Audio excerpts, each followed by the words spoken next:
When you're weary, feeling small, when tears are in your eyes. You gotta dance! Woo! Hi, my name is Mick Thompson, and I would like to share with you how dancing has become the rhythm of my life. Hey friends, this is Mark. Mick is my neighbor and a great friend and an incredibly talented dancer and choreographer, so please listen to his story. I'm asking him to help me make an introduction for my playlist that's called Dance Your Way to Amazing Mental Health. It all started when I was 10 years old, when my mom and dad asked me what I wanted to do as a hobby. And I said, well, I want to dance like my brother Eric. You see, at that time he was taking some ballroom dance lessons, and I knew that my parents used to teach social ballroom dancing to the community. And so they went ahead and put me in ballroom dance school, and I went to my first class, which was the cha-cha. Now the cha-cha goes break, step, cha-cha-cha, break, step, cha-cha-cha. So when I said break, step, and I put the cha-cha-cha on my body, I was hooked. That was the beginning of the rhythm in life for me. That cha-cha became more and more expanded when I started to learn how to do the quick step, the waltz, the samba, the paso doble, the jitterbug. And guess what? Disco started happening when I was young. So luckily I was in a community that supported a lot of dancing, and we had a lot of dancers and couples performing and training. Well, we became the California Junior Ballroom Dance team, and we ended up becoming world champions. After that, the directors of our team got an offer to go to BYU. So Dance City in Modesto closed its doors, and we did a final performance for everyone to come and see us for the last time.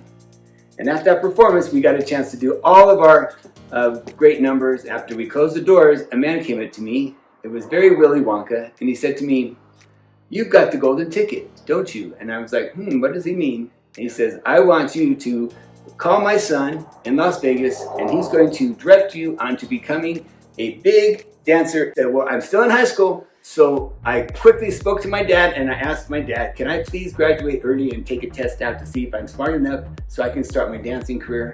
And my dad was very supportive, and he said, sure. So my dad supported me in graduating early, and I graduated in 1980. So I arrived in Las Vegas, and I'm not sure what to do. And I'm 15 years old, just turning 16, and I graduated, and yet I had braces on my teeth, and I was told the best thing to do is just go to the showroom, ask for the costume department. From there, the costume department will come out, and you ask for the male dance captain. From there, they'll go get the male dance captain backstage, and he'll come out, and you ask him, can I please audition for your show? So I got a chance to see if I can audition for a Las Vegas show, one-on-one with the dance captain of this big, huge, famous show called Folies Bergère. I did book a job, and I was in a big Las Vegas show 5 days after arriving into the city. So I've had a wonderful time during the 80s to express my love for dancing by doing lots of different shows. After Las Vegas, I ended up going to LA and staying with my brother for a little while. I always had a job, so I was scooping ice cream on Hollywood Boulevard, and Debbie Allen comes in, who was the big director of the TV show Fame at the time. And I was scooping her ice cream, and I was asking her, what type of show are you guys filming now? She said, we're doing a country western show. I said, well, by golly, I just finished doing a country western show in Las Vegas. And she said, really? Well, I tell you what, we need some extras to come into the set tomorrow to do some country line dancing. Would you be available to come and join us? And I said, I certainly will. So I took the bus down to MGM Studios the next morning, and I danced my heart off on that TV show as an extra. Before the end of the day, it was like another Hollywood movie come true. Debbie Allen and her dancers come walking into the set, and they go, come here, Mick. We want you to join us in the big production number, which was not an extra dance. It was the feature dancer number. And it was called Country Romeo and Rock and Roll Juliet. The dancing that Debbie Allen expected from me, she got from me, and she didn't care how it came across to anybody else. She wanted me to be part of their family in the Fame TV show.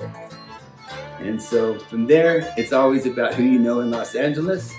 your agent takes you from that group, and now she's putting you all in different movies and different videos, and that just was a great experience all through dancing through the 80s. I was doing the Fila dance show internationally. I was traveling around the world. I was performing in lots of movies, and then so the Rhythm of Life led me to audition for Michael Jackson.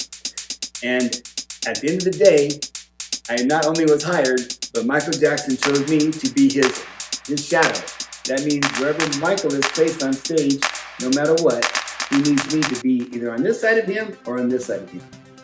All the dancers can move all around and be in front or back and switch sides and everything, but this shadow position needs to stay here or here, which is quite an honor for me. So I was actually Michael Jackson's shadow for 9 years. That was what the Rhythm of Life did for me. Most of all, the Walt Disney Company brought me on as one of their choreographers in 1993 and have been consistently using me for their projects ever since. The dancers always ask when they get cast, is Mick Thompson the choreographer? And they say that yes, and they go, great, we love working for Mick. And it's a blessing I'm just so grateful for, because I can just dance and dance. I hear any type of music and it just makes me want to dance. And I like to share my dancing by going to community theater. I like to go to local dance studios and just share my gift of dance. So at this time of my life, I feel like I am just a dancing missionary in a way. I listen for opportunities where I can go be a choreographer or be a dance instructor for special events, and also for community theater. I've been involved here in the community in St. George and in Cedar City for the last few years, choreographing for their community theater, and also being one with ADHD, which I used to think was not so serious, but as I got older, I realized that it's really hard for me to focus on very much, and if it's not taking my attention, then it's not something that's going to happen for me, you know? So it's been an amazing blessing that whenever I feel like I'm working with the dance and feeling the rhythm of life, my ADHD goes away. So if dancing can help me with my ADHD, I believe it can help you with your health issues as well. Here's a few Twilight Zone memories I would like to share with you. I was really depressed at some point in my life. It was still in my 30s, and I was just feeling a little bit like down, and I wasn't thinking about dancing, and I was just kind of like in Blah's land. And I couldn't really get out of it. I started to look for different churches to join maybe, and this and that. But then my best friend, he just said, Mick, can't you see? It's because you're not dancing. Let's go dance. I'd like to share with you one last story about my buddy Joseph. He has a tendency to get really depressed. He's got low self-esteem, and he's missing some teeth, so he doesn't like to go out to the public very much, you know? But when I go over there to visit, he knows I like music, and he knows I like to watch him dance, because he's a good dancer. But nobody else will get a chance to see it. He'll put the music on, and he'll be doing the dishes, and I tell you, the choreography and the steps that he does makes me laugh so hard, but full of joy, which makes him dance and which makes him laugh, because he doesn't realize, yeah, this choreographer dude is telling me that I'm good, that I must be good. And he just keeps going on, and he won't stop. He knows that I've got his attention fully, and just to see the spirit in him through the rhythm of life, elevate him to this level of happiness, just makes it all worth it. That you can climb out of that depression by listening to music and getting your groove on.